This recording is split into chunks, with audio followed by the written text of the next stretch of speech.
5 kemahiran asas manusia kurang digunakan.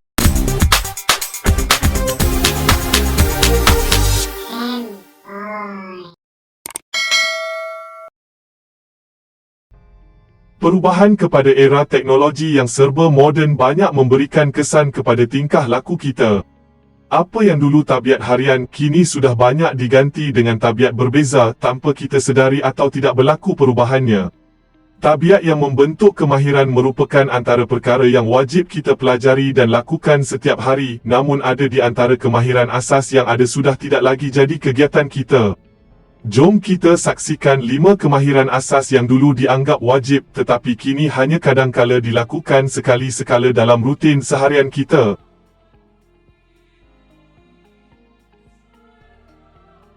Nombor 5. Membaca. Dengan membaca bahan-bahan berbentuk ilmiah seperti buku dan kitab, kita memperolehi ilmu yang bermanfaat asalkan bahan yang kita baca juga jelas faedahnya. Namun melihat generasi zaman sekarang dibiasakan dengan corak penyampaian bersifat pantas, segera, ringkas dan padat, kemahiran membaca mereka malangnya banyak dipesongkan oleh keperluan mereka untuk mendapatkan informasi atau maklumat berformat singkat. Dalam media sosial, kita sudah biasa melihat orang ramai mengguna singkatan merujuk kepada karangan rumusan bagi memendekkan satu bentuk tulisan. Bahan-bahan ilmiah popular pula dikongsikan dalam bentuk video yang formatnya ringkas dan pendek. Membaca adalah satu kemahiran yang perlu diasah dan dilatih. Dengan hanya membaca sajalah minda kita berjalan memikirkan bermacam jenis imajinasi yang terangsang hasil bahan yang kita baca. Tak sama impaknya tonton video ilmiah jika kita banding dengan baca bahan ilmiah.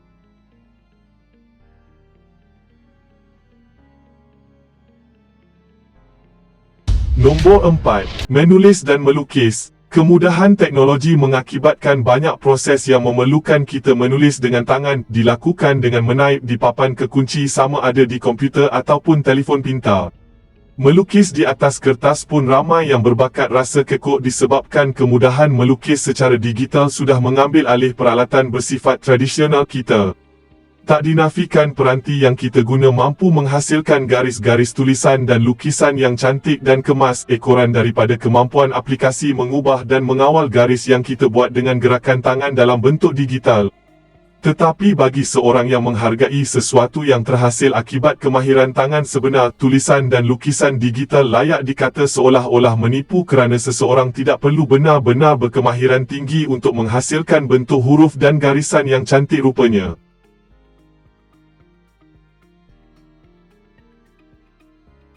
Nombor 3. Mengingat sesuatu. Lebih kurang beberapa dekad dahulu, ramai di antara kita tak kiralah yang usia muda atau tua mampu mengingat nombor telefon penting dengan mudah.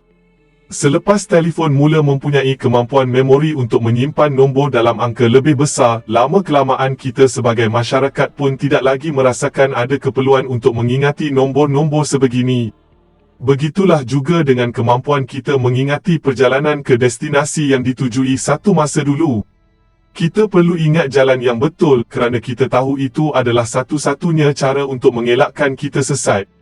Sekarang semuanya kita serah kepada sistem peta navigasi yang ada dalam telefon kita.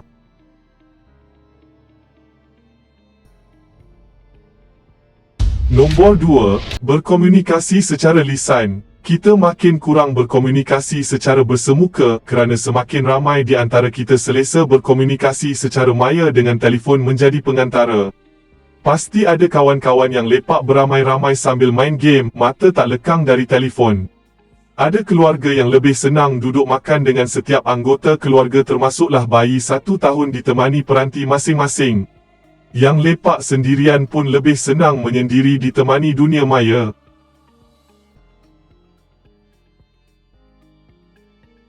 Nombor 1. Duduk saja tak buat apa. Dalam hidup di mana komunikasi berlaku dengan pesat dan notifikasi masuk mengingatkan kita tentang perkara dan tugasan yang belum selesai menguruskan tanggungjawab hakiki yang ada, ramai di antara kita hilang kemampuan untuk duduk menikmati persekitaran kita tanpa buat apa-apa.